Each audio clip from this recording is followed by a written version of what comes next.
You got to aim at something. It's like, otherwise your life is meaningless. Well, what should you aim at? Well, I don't know. Well, pick something. Pick something. Aim at it. As you move toward it, you'll get wiser. Then maybe your aim will change. That's okay. But at least it'll change in an informed way. It's like discipline yourself in one dimension. See what happens. Well, that's exciting. And I think that's something that's open for everyone. You can do that. I shouldn't say that because I don't believe that. I think you can find yourself in a situation that's so dire that there's no escape from it. But that doesn't matter because the hero myth might not be, the best we have might not always work. But it's still the best we have. And the fact that it might not work doesn't mean we should throw it away. It's still the best we have. I mean, everyone dies, and so we fail in some sense. The fact that a symphony ends doesn't mean that it wasn't worth listening to. What does the most useful person look like? Well, who is everyone hoping they'll meet? And that's a genuine question. And that's the ideal. The ideal is the person everyone's hoping they'll meet. That's Christ in the Christian culture, psychologically speaking, independent of any religious claims. So that's this is, I suppose, the essential idea of the archetype from the Jungian perspective. We have the image of an ideal, and because it is the ultimate ideal, it has a religious element. It's compelling. It's a judge. Why is it a judge? Well, if you fall short of the ideal, your conscience punishes you. So it's a judge. And it's merciful. Well, why? Because if you act out the ideal, then your life improves. And I said, well, the question, what is the relationship between these images of the psyche and reality? I don't know the answer to that. I don't know where the archetype shades into reality. It depends to some degree on how you define reality. And, people don't like that statement.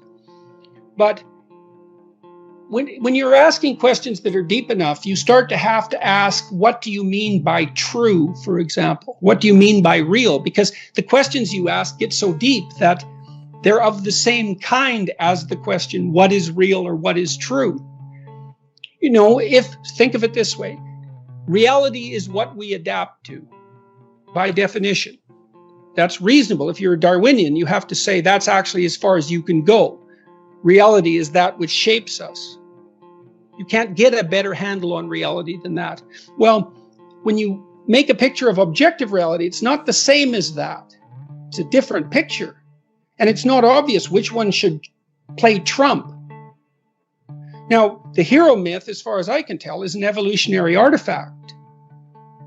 And that means that for human beings, that the hero image is the path of optimal adaptation. Does that reflect reality? Well, it does insofar as reality has selected that. Well, does that mean that reality is a story? Because the hero myth is a story, or at least that's one of the things it is. Does it mean that reality has a narrative aspect? Well, it does insofar as we act things out.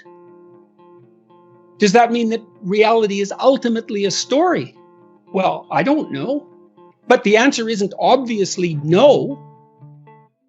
Yeah, in that chapter, that's do not allow yourself to become arrogant, deceitful, or resentful.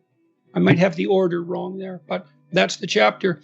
Yeah, it opens with a discussion of why you would get resentful. It's like, well, culture's arrayed against you, so you're the target of tyrannical forces that are beyond your control. They're arbitrary. They don't work in your interest, at least not entirely. And the more eccentric you are, let's say, the more tyrannical culture will be to you. And so you're stuck with that. And then nature conspires to destroy you constantly and is going to do that with pain and anxiety and aging. And then there's the uncontrollability and darkness of your own psyche.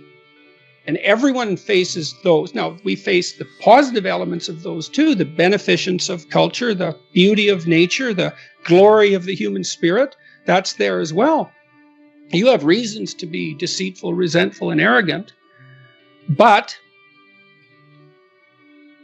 it's not a good game unless you want to produce hell. We have to strive not to be wretched. There's something that doesn't seem fair about that. Why couldn't we just be happy being who and what we are? Why is it that we're punished if we don't strive? Well, I don't know. We're negentropic organisms, right? I mean, we have to maintain this incredible complexity in the face of a dissipating universe. It requires effort. It's the second law of thermodynamics, I believe. That's why we have to strive. Well, why is the world constituted that way? I guess it's an infantile paradisal wish in some regard. Couldn't we just be rewarded for who we are? I can understand that. But I don't think that it works. I don't think that's how things function like that. And I don't think probably in the final analysis we really want them to. I don't know if anyone enjoys undeserved reward. You know, it feels kind of creepy, doesn't it, to be rewarded for something you didn't do? It does. I'm obsessed with this idea of the physics of being human, that there are just certain things that are true, that our brain has algorithms running in them that are going to push us to be striving to, push against entropy, partly just you have to risk danger to go out and get food and provide for your family and keep them safe. So it makes sense that you have that pushing at your back. Also seems to me that you have an innate drive for progress and that you'll never be happy if you're not advancing in some way, getting better Well, at I something. think that's technically true, and in Maps of Meaning in particular, I make a neuropsychological argument for that, mostly based on the work of Jeffrey Gray, who I think was the greatest neuropsychologist of the last half of the 20th century. And he drew a lot of his ideas from Norbert Wiener, who was a cybernetic theorist who was instrumental in the development of artificial intelligence. These ideas have what would you call it, a stellar academic origin. And positive emotion, Gray laid this out better than anyone else, the positive emotion that we find sustaining is experienced in relationship to an unachieved goal. It's hope that drives us forward. We want something, and if we see ourselves moving towards that, then we're in the grip of the positive emotion that we find sustaining. It isn't the attainment. Attainment is satiating. Attainment shuts down the system that has been striving for that particular object of attainment. If you're hungry and you eat, you stop being hungry. Now, that's good because the hunger is gone, but that whole frame disappears. You can no longer strive within that frame, and you need a new frame to strive towards. And so technically, and this is well established as far as I'm concerned, we even know the drugs that people abuse, cocaine, let's say amphetamines, the ones that are potent sources of positive emotion, activate the system that regulates our emotional response to evidence that we're moving towards a desired goal. So cocaine, for example, is an exhilarating drug. It makes you feel that things are worthwhile because it hijacks the system that does indicate that things are worthwhile. So this is deeply, this striving aspect is deeply rooted in our biology. One of the things I've noticed time and time again is that whenever I talk about the relationship between responsibility and meaning, the crowds that I'm talking to go silent. Say, look, you need a meaning to sustain you through the vicissitudes of life. Okay, well, try to debate that. It's like, is life painful? Yes. Is it anxiety provoking? Yes. Is it uncertain? Yes. Is it painful beyond bearing sometimes? Yes. It's difficult. Everyone agrees about that. Now, they might disagree about how difficult, but that doesn't matter. That the central point holds. Okay, what if you think that's all pointless? Well, that doesn't seem very helpful. Okay, so you need a sustaining meaning. Well, where do you find that? Well, you generally find it in responsibility to yourself and to other people. And people ask themselves those questions when I'm talking, because I ask them to ask themselves those questions, and that's the answer. Well, what's meaningful? Well, I have a meaningful relationship with my father. I have a meaningful relationship with my wife. I have a meaningful relationship with my pet, because I take care of that pet. When I commit to something and make sacrifices, that sacrifice is something I also talk about a lot in both of the last two books. If something's valuable, you'll make sacrifices to attain it. And that discovery of sacrifice, I think that's what separates it's one of the primary factors separating human beings from animals.